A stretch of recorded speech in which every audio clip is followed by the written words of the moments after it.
Média jabarani filɛbagaw Mali kɔnɔ ani Mali kɔ kan aw minnu sɔgɔlimana nin wagati in na an ka foli ni tanu bɛ aw bɛɛ lajɛlen an b'a fɔ bisimila émission matinale kɛnɛ kan n'o ye Bonjour Actuel Média an b'a fɔ aw ye cogo min Bonjour Actuel Média ye jɛmukan ye min bɛ tali kɛ rubrique damadamanin kan n'o dɔ ye événement du jour koba minnu kɛra ka bɛn bi don ɲɔgɔn ma o tɛmɛnen kɔ ka bɔ yen an da bɛ taa sisan rubrique filanan ma n'o ye personnalité du jour ye maaba minnu bangera ka bɛn bi don ɲɔgɔn ma o fana tɛmɛnen kɔ ka bɔ yen an ka rubrique sabanan bɛ na n'o ye météo ye météo tɛmɛnen kɔ ka bɔ yen expression du jour actualité an bɛ sɔrɔ ka kuncɛ ni fait divers ye ayiwa aw minnu bɛ k'a lajɛ so aw minnu bɛ baarayɔrɔw la aw minnu bɛna tila ka segin k'a lajɛ foli ni tanu bɛ aw bɛɛ lajɛlen an b'a fɔ aw bisimila aw ka bi Bonjour Actuel Média kɛ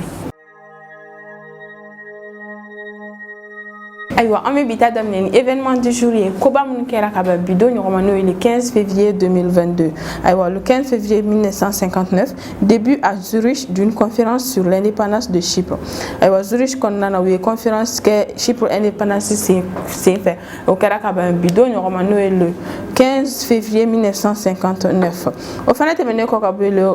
15 février 1965 le ministre chinois des affaires étrangères n'ale Chen Yi déclare qu'une coexistence pacifique avec les États-Unis est hors de question. Ministre chinois des affaires étrangères n'ale tɔgɔ Chen Yi ale y'a yira k'a fɔ ko coexistence pacifique min bɛna kɛ u ni États-Unis cɛ ko o tɛ kɛ o kɛra ka ban bi don ɲɔgɔn ma n'o le 15 février 1965 o tɛmɛnen kɔ ka bɔ yen nɔ an da bɛ taa se le 15 février 1987 le chef du gouvernement israélien déclare que les États-Unis ont élevé le statut d'Israël à celui d'un allié officiel. O tɛmɛnen kɔ ka bɔ yen an da bɛ taa se le 15 février 1989 l'Union soviétique termine le retrait de ses troupes d'Afghanistan. Union soviétique maaw tilala u ka troupes bɔli la Afghanistan kɔnɔna na o kɛra ka bɛn bi don ɲɔgɔn ma n'o ye le 15 février 1989 o fana tɛmɛnen kɔ ka bɔ yen nɔ an da bɛ taa se le 15 février 1990 le gouvernement social-démocrate démissionne en Suède. Gouvernement social-démocrate démissionne la Suède kɔnɔna na ka bɛn bi don ɲɔgɔn ma n'o ye le 15 février 1990 o fana tɛmɛnen kɔ ka bɔ yen nɔ le 15 février 1999 pardon. O tɛmɛnen kɔ ka bɔ yen an da bɛ taa se le 15 février 1998 victoire du président sortant Glavkos Clérid au second tour des élections présidentielles à Chypre. Chypre kɔnɔna na u ka président n'ale Glavkos Clérid ye ale gagnera second tour la ka bɛn bi don ɲɔgɔn ma n'o ye le 15 février 1998 o fana tɛmɛnen kɔ ka bɔ yen nɔ le 15 février 1999 le militant kurde Abdullah Öcalan est arrêté au Kenya par des agents de la Turquie où il sera condamné pour séparatisme. Aïwa wa militant benale tɔgɔ Abdullah Öcalan ale arrêtera ale minɛna Kenya kɔnɔna na min senfɛ par des agents de la Turquie min senfɛ u b'a condamné pour séparatisme o kɛra ka bɛn bi don ɲɔgɔn ma n'o ye le 15 février 1999 ye o fana tɛmɛnen kɔ ka bɔ yan b'a kuncɛ le 15 février 2007 ouverture du procès des attentats du 11 mars 2004 à Madrid. Attentat mun kɛra Madrid le 11 mars 2004 u y'o o procès ouverture kɛ ka bɛn bi don ɲɔgɔn ma n'o ye le 15 février 2007 ye ni kun ye bi événement du jour ye k'o lase aw ma an bɛ taa ɲɛfɛ dɔɔni. Pour tous vos besoins en librairie, papeterie, matériel informatique, appareils électroniques et divers, rendez-vous chez AKD Informatique. Aw bisimila ko kora aw Bonjour Actuel Média kɛnɛ kan kɛrɛnkɛrɛnnenya la aw rubrique filanan ni o ye personnalité du jour ye maaba minnu bangera ka bɛn bi don ɲɔgɔn ma n'o ye le 15 février donc an b'o daminɛ ni César Romero ale tun ye acteur américain César bangera le 15 février 1907 ale tɛmɛnen kɔ ka bɔ yen nɔ Marie-Jane Croft fana tun ye actrice américaine ye Marie-Jane bangera le 15 février 1916 o tɛmɛnen kɔ ka bɔ yen nɔ an da bɛ taa se Patrick Montel, le journaliste sportif français, ale bangera le 15 février 1953. Ni Patrick tɛmɛna ka bɔ yen an da bɛ taa se Milenko ye footballeur slovène Milenko bangera le 15 février 1977. Ale fana tɛmɛnen kɔ ka bɔ yen nɔ David Degen ani Philippe Degen olu ye footballeur suisse ye olu bangera le 15 février 1983. Ni David ni Philippe tɛmɛna ka bɔ yen an da bɛ taa se Charles Pic est pilote automobile français. Charles Pic bangera le 15 février 1990. Ayiwa an bɛ bi ta kuncɛ ni Bonnie Denison ye Allez, actrice américaine Bonnie Banguera le 15 février 1989. Ni fene ku ye bi événement personnalité du jour pardon pour la c'est Auma ama fo ku bela le joyeux anniversaire monu fene fatura wala ka bada dali noya wi am tanya fe don. ESG, École supérieure de gestion, spécialisée dans la formation des métiers de la comptabilité et de la gestion d'entreprise. Folni tanme akan bara bela jeli ko kwa amalo do ne aka fukuni asile en rubrique sabana manoyi météo du jour bi météo amodam ne Bamako là comme toujours. Aujourd'hui à Bamako il fera beau, la fiabilité de la situation est très bonne. Bamako bi maximal est 35 degrés, minimal est 17 degrés. Bamako clé bora 6h53 minutes ma clé bien à 18h38 minutes. Nambra Bamako amda kayno en 1er juin. Aujourd'hui à Kaï il fera beau, la fiabilité de la situation est très bonne. Kaï maximal est 33 degrés, minimal est 19 degrés. Kaï Boraka 7h09 minutes, Clé Bébi à 18h50 minutes. Nambora Kaï Amta Koulikoro en 2e région. Aujourd'hui à Koulikoro il fera beau, la fiabilité de la situation est très bonne. Koulikoro maximal est 35 degrés, minimal est 17 degrés. Koulikoro Clé Boraka 6h52 minutes. Le bébé à 18h36 minutes. Nabora Koulikoro Ameta Sikasso Noye en 3e région. Aujourd'hui à Sikasso il fera beau. La fiabilité de la situation est très bonne. Sikasso bi maximal est 35 degrés, minimal est 18 degrés. Sikasso Clé Boraka 6h43 minutes. Le bébé à 18h30 minutes.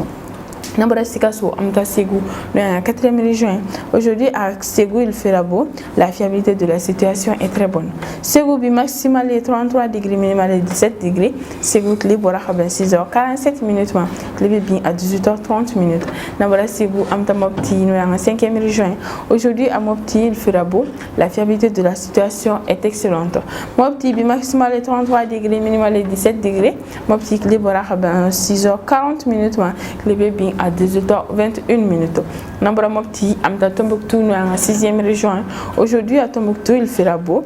La fiabilité de la situation est très bonne. Tombouctou bi maximal est 30 degrés, minimal est 14 degrés. Tombouctou Clé Boraka 6h37 minutes. Clé Bébi à 18h14 minutes. Nambora Tombouctou Amta la 7e région à Noé Gaoué. Aujourd'hui à Gao il fera beau. La fiabilité de la situation est assez bonne. Gao bi maximal est 34 degrés, minimal est 15 degrés. Gao Clé Boraka 6h25 minutes. Clé Bébi à 18h02 minutes. Nos borais à Makunchen Kidal est en 8e région. Aujourd'hui à Kidal il fera beau. La fiabilité de la situation est très bonne. Kidal bi maximal est 31 degrés, minimal est 13 degrés. Kidal Clé Boraka 6h21 minutes. Clé Bébi à 17h55 minutes. Nikuyebi météo fanaye kula c'est Auma. Aucun OTS est là pour tous vos besoins en matériel électronique et électroménager. Bismillah Kokura, bonjour Actuel Média kan amala donia ka fokoni c'est la rubrique expression du jour ma expression du jour la sinana kalija connaît les faits bi donc ay kene soro khaba ami foudi la si ama nana kalija ni soro ma c'est sira ça va comme to wadi côté chocolat alhamdulillah ça va bien Korbachité. Oui, nana folikan me yibole kala c'est enflel baroma anika bi expression métallique munimuna aywa sira o jara ko sobe yoni nya aflel bako fo mbi yere fo foli bileba o itay o to men ko fa be ama aflel baka chema ni mzuma bela jere fo mali kono fo o sigiro la nyo defini na nyame nyona émission kela te mo ko de bi bolo mo mi ga fon commenter we partage ke wo be singa kero ke bileba do donc anti sega ou sara soro chogo sila parce que mo kan ba ko sara tibulo donc sila ni ga di meda do nga ce sont du jour là comme ko we yana donc bitay ce sont du jour actualité tigina oui aywa nega bi expression folote doré que si le crocodile a un pantalon c'est qu'il a enfin trouvé où ranger sa queue pantalon on do to crocodile konna ko ni ay ko ni ay pantalon do koni c'est que ya do aba ko bla ramna waaw mais ni pantalon ni o pantalon na ko be sa boy aywa c'est folie kaya ma pas sur là expression folote doré ko méfiez-vous des apparences parce que crocodile de pantalon on crocodile alors mais nya fi fana na ko ni wo bora la be do akon fana aywa donc kan an kolosi mo apparence la parce que do bu yere ke mo su do yi ka soro ote ki yere ke mo yana may ka soro do oui voilà facile ora bi la quoi donc quand mo yi tinta do ka fokar sabi tanto donc an ni ko tay do wore ka fo mo ko yena ko mo ko kana mo yi do ka juger na ti mo ko do ke yere la parce que do fana be wulu ka jugement be wa fo ko kasari a fo ne la absa ke aya ko tigila me amake la a benete eda e ka fo ko kasari ni mo ko sugal na ke do ina mais amase ma folo parce que do wa fane ko akon ma la sinema me afolo ka ya ke tanto donc ulu be mo biski comme ko yi to do ka biski amay donc nombre donc na wala ta c'est institution salama o de ko musique n'aime pas amusement ou applaudit ou on applaudit parce que éviter applaudissement là dans les frères c'est comme ça allez frère de manga re mari susu parce que allez baram ya manga to allez ti manga fe ola parce que allez re manga ke mo donc ni e manga ke otali arranger donc na ba concert là ate fe ga tegela fo aya fale no ga tegela fo parce que allez manga mi mo re concert yi wa donc aya fale no ga tegela fo ma ke ni voilà allez ke manga concert ga be musical la tegela fa ga yale donc sira au côté doré ko il ne faut pas se moquer de ceux qui sont dans la difficulté parce que avec ça il dit ebe hera kono wati be yela nya fo reflen duna ne do wafatu comme na abena fuli bila na ya bila kina ka kotita doro ba ko do ila donc na soro na fu amina rabi na soro na fu la ela sa e yerege mo ko sugudo ki ijabo mo hola na tara mo wafa ko fotane fota ala kan kisi fota ma amina fa ko ketani ala kan kisi ba ni o yedoro gera yego flay ala kan kisi ba donc aywa sinama fo ko ni me dansiki anga institution du jour la bamananga français donc ni me dansiki anga institution du jour la na zarakana donc ama se fa biri kata bamananga no yeto do kay o falote do re ko fama me korofo ako elle n'a pas été fait sur le donc c'était avec la corofoniana donc moi mais il se conseil mo mais ka atiki corofoni mais ay ba fra par exemple il se confus conseil fo ayere nyena ka sa iben ketani mai bitan strafe il se ko fo ayere nyena mais avant ko do ke no de mai ibo fo ako est-ce que wa kala man kali fanta ni bena conseil ni fantama au dido ni fantanta tiklesi wora parce que ni be conseil ni bi réfléchir 1000 fois les gars il y a na mo déplacer les femmes amano est-ce que yo tamine ayo amano ayo ko fama be korfa ko fe ayo ni kera fama i ga do ngafo ki kono be fay ko fe ate sara fo nyana parce que na fi ya foto ko ante fe soro donc ama ni ko mi ni ko ma fana ni tara amo fi ko fe mais au fana i o manga digila parce que ni ayo fo do be juru ni law mo mo ko korfa be juru ni ba ani juru mo ga cha ko ni donc na do wala i kan ala ta o ala ton ne de donc number lamta si exception bamananga flana manoyi exception bela jele nan nay o le ko muso te donga ba muso te donga ba mo ga yere te donga ba muso te donga ba na mo ga yere te donga ba en tout cas muso te donga ba parce que muso tellement ndara chawo yere wa term ko muso mai ko muso yere to ko sitane muso wali sitane sanga muso to wali sitane tellement muso te donga ba ye muso don to iba soro abi wuli do wala fene be akofe ya don to ite ko wala ba foto ko na do ba foto don ngela ko ki na muso ni ga bero ko parce que muso bero sira do donc ala am boyale sira ama am lo ko rata wala ote ko de wele o la o karata ko la ayo comme c'était donc ko be ko ci bete donc ba donc chef en fait muso fana ko ci ote donc ba parce que ya ke to go abe viril la hein c'était donc ba hein écoutez kana wala sirane ayo ko muso wi ayo fa muso sa wala wala sina muso sa jina non me fakati no fe non ami sa wala ba me turuche ay na salabi ok ni korote daware ko muso te donga ba mesina ko mo ci te donga ba donc ko ko aramade kananda mo la donc jelo wa fa ko kananda mo la ko awi ko chugo wi ko ni dara mo la i dara mo la do la sigi jafa mo mi ti mo ko jafa ji ko no o joy mo mi ti jafa ji ko no i kera fa o fe mo do be mo keleme ati mo ko jafa ji ko no i kera fa o fe elle te soutient anal mo de mi jafa ne e ko mo ti jafa sira o mai bablam ai ne bi ka ta ni ba denga ba jafa yoro ne kwa me ko de fo ali den be ba jafa oui mais ba te se ka den jafa ba do bu den jafale nana ima kari ibi ta fo ibi ala ka ko u den te ansel ba ni fana ko mais ame se ka fo ni globalement ame se ka fo ko mais ame ka kuma logique quoi mais ka fo voilà mais ka fo ko ateke abeke de aka dogoni ko c'est minime Allah akbar ala ka suna be kere ni mo yi den jafa jom na suki ako te mere sa yo so o sugula ke ni de ni ba de wati la ala be mo dama on ba ko fitin ke ta so den ko fitin ngama be ba ma aba tu no quoi ba ay bo ni bolo lu ti janfa o ye pour te corriger ye ko ke ay do bani ye ki to ko bani ne de ay do ko punition do ibara parent do ko punition ma no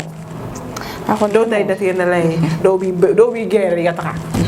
ti den jafale ni den ke bitan e ba bitam abese gano ni du sudara abese gana ti parent do donné do ki gen ki gana anana utede ali almamina ay te almami te almami la mere do ti be na almami na kuma mo sigida mo ko ba kuma tetew ala kan kisi ala kan ti lo amba wala ya rabbi donc on va faire fleur le revient là quand il met dans ce qui ce sont des jours là coco nous tuer Saint-Valentin cadeau ira nana era yakni yani akilaji kuni ye kunu kle ba ne akilaji ga ko Saint-Valentin ne ba fi de kun e fe ngo e bitaya bena ngo e mero semeni kan semeni dam ne benani e Saint-Valentin mo so cadeau cadeau kon te fo plateau ko era ni mana or plateau ko ye or plateau ko ye angoni cadeau ko ni ira cadeau ma bokal la kalo bakala do butu ka fo la ko kalo bakala wala ko kalo de kalli mo way gaba guru ambale ga di maki ba ngati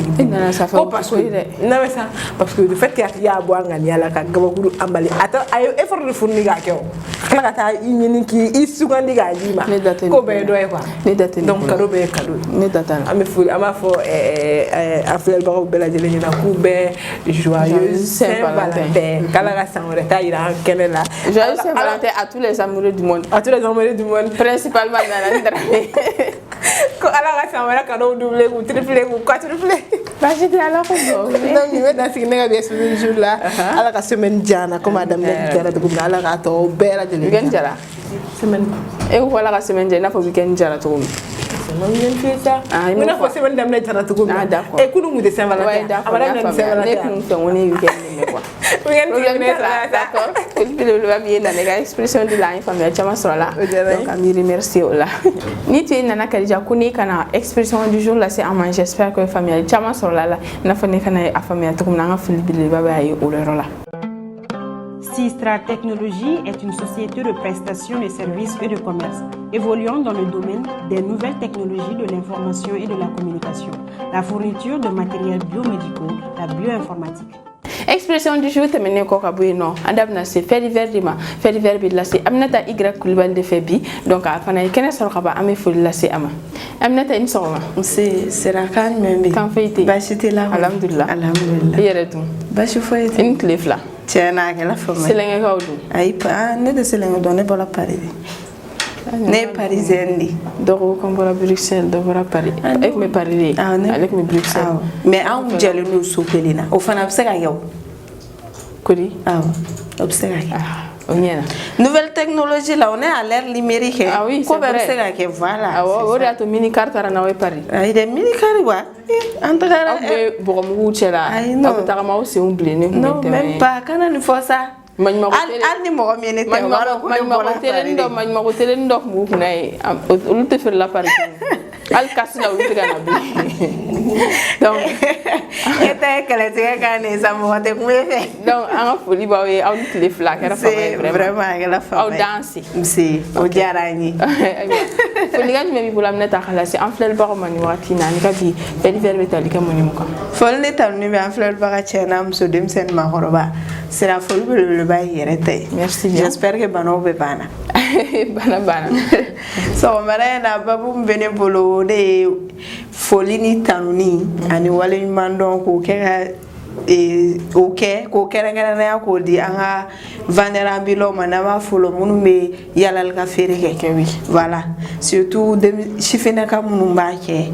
voilà bi sɔgɔmada in na ta ye encouragement de olu kɔrɔ vendeur ambulant i n'a fɔ a tɔgɔ yɛrɛ b'a fɔ cogo min na o ye mɔgɔ min bɛ yala ka don du ni du kɔnɔ walima carreau ni carreau la quand même mɔgɔ min kɔni sigilen tɛ minnu bɛ mobile ni ɲɔgɔn cɛ voilà feere la o de ye vendeur ambulant mɔgɔ min kɔni sigiyɔrɔ kelen tɛ mɔgɔ min na o de ye vendeur ambulant sera an y'a ye k'a fɔ o vendeur ambulant ninnu i n'a fɔ nafa b'a la cogo min na degun b'a la mais a degun yɛrɛ ka ca n'a nafa ye parce que ni ko k'a degun ka ca a fɔ mun na de fait que i bɛ forme kɛ ka tagama i bɛ yɔrɔ dɔ tagama yɛrɛ hali kelen a tɛ sa i kunna mais t'i tiɲɛ toujours i bɛ taga don o don i bɛ wuli i b'i ka feerefɛn ta i b'a da i kunna i bɛ taga pensant que fɛn bɛna san ala de b'a dɔn don dɔw bɛ kɛ ninnu bɛ tile kuru kɔrɔ bɛ don ɲɔgɔn na hali kelen a tɛ san u kunna mais dugu bɛ jɛ u bɛ tila ka wuli tuguni u bɛ ka kelen kɛ donc foli belebeleba ye u ta ye i bɛ sɛgɛn client dɔw filɛ nin u t'i ka fɛn yɛrɛ don ba la parce que de fait que i bɛ wuli ka s'u ma u b'i ka fɛn tɛrɛmɛ fo k'a nagasi i bolo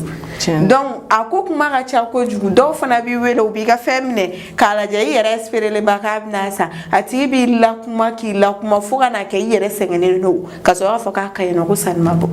i m'a ye a ko ka ca kojugu mais komi an b'a fɔ cogo min na fɛn ɲinɛ tɛ dusu mɔgɔ kɔni n'i ye dusukolo ta k'a fɔ ko n bɛ fɛn dɔ kɛ n yɛrɛ ye i bɛ i du fɛn fɛn de bɛ se ka tiɲɛni ladon i kunna n'o ye dusu tiɲɛni ma yɔrɔ in ye i b'o tigɛ ka bɔ i yɛrɛ la o wagati kɔnɔna la donc nin yɔrɔ la an b'a f'u ɲɛna ko foli belebeleba y'u ta ye u ni cɛ u ka cɛsiri la u ni cɛ u yɛrɛ ye donc an b'a fɔ an sannikɛla minnu fana bɛ yen nɔ n'an bɛ sanni k'u bolo an fana k'a dɔn k'a fɔ ko baara kanu de y'a to u donna nin na sinon ɲɔgɔnna caman bɛ yen nɔ u bɛ carré kɔnɔ polonpalankolon na u ɲɔgɔnna caman bɛ yen olu bɛ sirabaw kan deliliw la u ɲɔgɔnna caman bɛ yen nɔ minnu yɛrɛ bɛ bi mɔgɔw kan mais n'i y'a ye denmisɛnnin sera ka hakilina bɔ a yɛrɛ la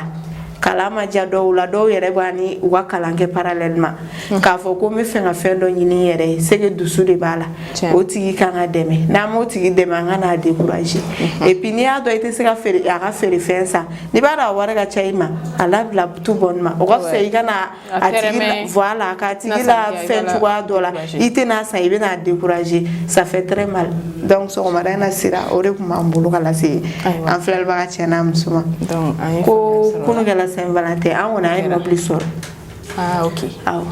mais comme a fɔra k'aw ye mobili sɔrɔ mobili di aw ye mobili sɔrɔ ayiwa ni Fatumata Darame nana an bɛna ale ɲininka mobili ko in na n'a ko kɛra cogo min na mobili kɔni sɔrɔla mais ne tɛ Darame t'a dɔn ne kɔni ye mobili sɔrɔ e fana y'a sɔrɔ de awɔ comme ne tun y'a kuma mɛn ale da ko a ye mobili sɔrɔ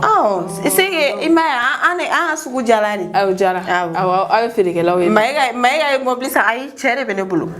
ne ka dɔɔnin kɛ ne Mayiga ye mobili kura de san ka di ne ma ni Saint-Valentin an filɛlibaga bɛɛ lajɛlen ko bɛɛ lajɛlen k'i don jigin mobili sɔrɔla ka ban ne ta ye mobili sɔrɔ donc aw minnu tun y'a ŋaniya k'aw bɛna mobili d'a ma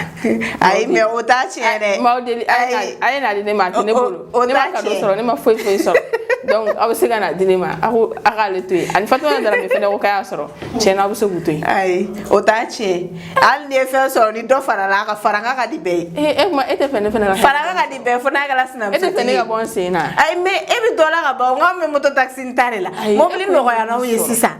ni dɔ wɛrɛ sɔrɔla o fana bɛ diya an bɛ to k'an changer maa la quoi i m'a ye k'aw changer mobili fila la k'ale to n sen na ani fana tɛ mɔgɔ ɲɛnamaya ye dɛ ayiwa a ka ɲi comme a ko kɛra ten ne bɛ n dabɔ a ko e de la e ka n'a ko kɛ ten donc a diyara an ye kosɛbɛ an ye faamuyali caman sɔrɔ i ka bi fait divers la an ka foli belebeleba b'i ye o yɔrɔ la an bɛ taa actualité la teliya la. ESG, École supérieure de gestion spécialisée dans la formation des métiers de la comptabilité et de la gestion d'entreprise. Foli ni tanu yɔrɔ kura kala se aw bɛɛ lajɛlen ma ko kura an bɛ ladɔnniya ka fɔ ko nin y'an sera an ka rubrique actualité du jour de ma actualité du jour bɛna lase bi Fatumata Darame fɛ a ye kɛnɛ sɔrɔ ka ban an bɛ foli lase a fana ma Fatumata i ni sɔgɔma n se sera kan jumɛn bɛ kan foyi tɛ yen ko ka fisa alhamdulillah ko bɛ gidi i yɛrɛ dun ko ka fisa yɛrɛ de selengekaw dun i y'a ka mɔgɔ ma yɛrɛ selenge an tun taara Bruxelles de awɔ kɛ donc selenge kera Bruxelles ah ok akero aide anu tara Bruxelles yere ah de Bruxelles mais anu manana ah donc Bruxelles Afrique Bruxelles selenge la ma ko ya fi Bruxelles ko bera way yoro kelen tuku keleni donc on boira non voyage pour ni formation je savais pas que car était à Bruxelles quoi o la ni ininga oh ala aywa mini car nous yere car bele batay fo mini car kata Bruxelles tiens là wa kele voyage kele fanate fo air flash sabano tiens hôtelier autakala telia den car là astafu à l'avion tout que aywa nete kwa tugudi Comment ça alhamdulillah akera famay yere vraiment donc inana ko fama ka usani communiquer ko so wede abara no tchejanya aywa inana bi na dado actualité du jour là actualité du même nyani andara c'est actualité ma folie quand même bolo kala c'est enflel baro mabi ani ka bi actualité betalika mon ko ok sira ujara en conseil joni ngam enflel baro fu mi yere fu et dans tes folies ni chesi ni courage be baro ka manno amano donc et ko fe ko enflel baro bela jeli fu le monter seignal la ni ame mi soigner bi soro parce que mo fe ma mbolo mo fe ne be kan suit donc folie tanu yi mo na ka dien fon fa aywa ful kamena jarani ko sobe sigida do actualité la nyokatina ok sira o jarani ko sobe do actualité la kala si en fel bako bela jele femi aywa malini france chegele no bi ko sobe ni abla journal la be malini france ka mari une wa eni la bololo sans fe ba kuma soro une donc tout monde te dore akulayna mena ko français ou ka ciedo munu be koronya fan fe ko wam na wonche ko taso donc o kum kon na nyogonye baro bulu dala na me fuma ko réunion o bulu dala ministre européen bela jele fe ministre européen des affaires étrangères bela jele fe aywa o kera kunu encore no ku le 14 février donc o kum kon na réunion kon na ubna kuma ko chamanka femi mali et france ciedo munu mali la ko luka fere ke ko wa segin so donc o temene ko fe ka boy mo ko te sega kuma franfi jamana kan ni magera iye moi et ala no union africaine ale ni Syria wo o kum kon na ko mi ke togoji kadaka e ministre européen mu me kokan luni ka ko luni africain nga nyon soro amano donc ye fere du messi gisinga fami réunion mi na ke visioconférence la ni ala sonama et rien que la visioconférence la kunu donc au kum kon na président de l'Union africaine na le Macky Sall anga Union africaine président croix ale ni CEDEAO et Nana Akufo-Addo ale ni conseil européen na le Charles Michel kwa fo ata c'est Joseph Borrell ma aywa olu kon ni bina feretike ka ben kangele mu kuma kam wonna na abina ke tugum na abikati parce que bolu chara mali yere kono ko français yata kuma obiga chaya fota c'est chef d'état au feneka kuma ko ngo fofo nyon ko donc o re kuni information fola bi kala si enfle boko bela jele masira merci beaucoup o te menen ko fe ka bo isra mi magere actualité o te menen ko fe ka bo isra mi magere actualité et flanana femi ka ru magasa donc aller kera ay wale prix sur premier prix le premier aller prix follow sur festival de cinéma ko konnana donc o kera sababu ye aka documentaire do se fait ay dasira et violence faite aux femmes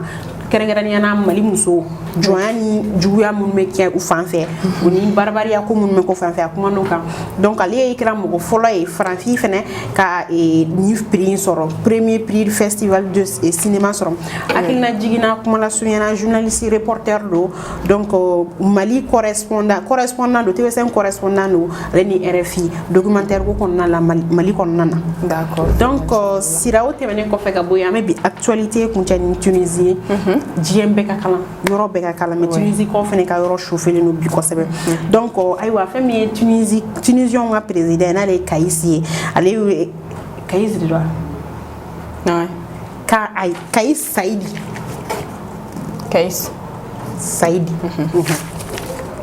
aywa sira mais actualité kuntani Tunisie comme Tunisie fana chauffer no bi ko sebe premier Tunisie président jamana kuntani na le Kaïs Saïdi donc ale bora dimanche do ka conseil supérieur de la magistrature do sigi senga no be wole Tunisie ko CSM o kum ko nana aye abe semaine fla bobi aye o falin ko ke organe wore wan temporaire wakati kungurun organe muna donc o temene ko fe ka boy o doroma bo femi juju ye ayolu be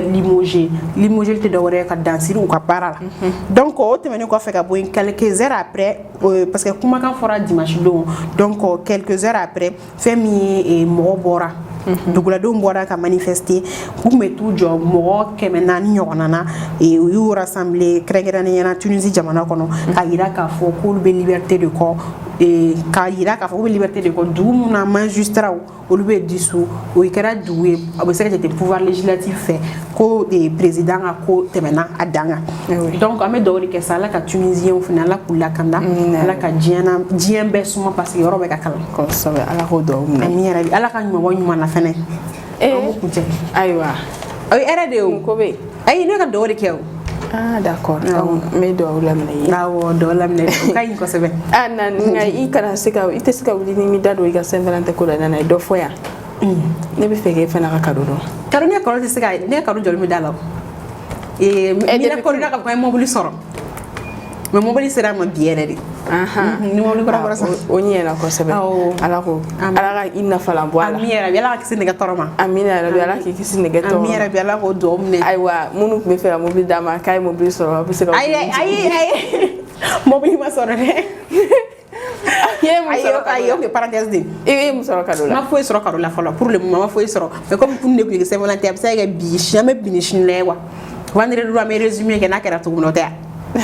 comme tiens no weekend ka die weekend ka ni yaay aywa donc ala ka no ya amira bien ala do ne merci beaucoup Fatoumata Dramé en famille chama sore ka bi kuna fondi la j'espère qu'on va faire le famille sur la to ko na fulu be le bio o jara en ko sabe merci bien merci ni tu es Fatoumata Dramé kana actualité du jour là c'est ama j'espère que famille chama sore la bi bonjour actuel média la on ma fo ko nti o nyima dalla ngante ska wuli abada na ma fulu la c'est un partenaire humano do OTSC Technolab Ista Académie informatique Sistra Technologie and ESG kuniti Guademela ay wadana Dramé a fotu na ma fo bela jeli joyeuse Saint-Valentin ay Dramé ko mobile soro nga mobile ko yere ko majaya bli donc ka wo sega mobile dama munu ko be fera mobile dama ko bo sega na nuwa mobile donc abe fene na kadum dama fene binoyi donc on ti ko nyima dalla aw ka me shin na la ka je wa salam